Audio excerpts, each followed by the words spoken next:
দূর থেকে দেখছিলাম আমাদের একটা কাকা তার ধানের জমি থেকে পানি বের করার জন্য সেই ব্যবস্থা করছিল। অনেক কষ্ট করছে, ধানগুলো পানির ভিতরে রয়েছে। আজকেই সে ধান কাটছিল, সেই ধানগুলো পানির ভিতরে সে দেখলাম পানির ভিতরে অনেকক্ষণ যাবৎ কষ্ট করছে। আমরা একটু যাই কাকার কাছে, দেখি কাকার সাথে কথা বলে কাকা কী করছে। দেখছি সে পানি নিষ্কাশনের জন্য কি করে, চলুন দেখি কথা বলে। ধানগুলো মোটামুটি ভালো, ধান কলানো কলানো ভাব,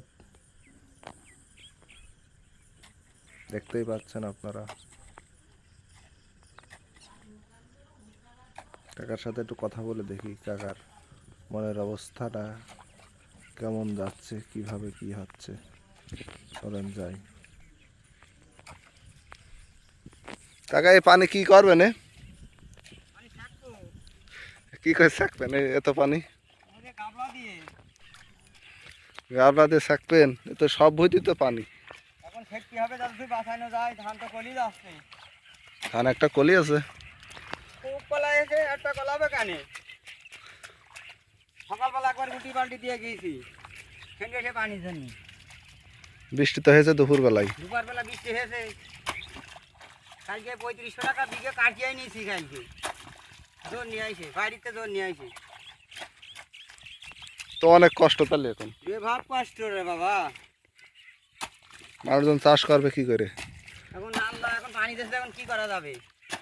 1 বিঘা জমিতে কয় মন ধান হবে? এত কষ্ট। এখন আল্লাহ যা দেয় এখন বাঁচা দিতে হবে। গরুর বিছেলি নেই, 5টা গরু আমার, কি করবো কও? ধান কি 2 মন কম হয় হোক, বিছেলিটা আগে দরকার। ধান কি কলি আছে? ধান কলা এসে ওই দেখান দিন একটু। এই যে ধান কলা এসে কত কলাই, ধান এদিক কলাই সব উল্টে না, তাই তো কলা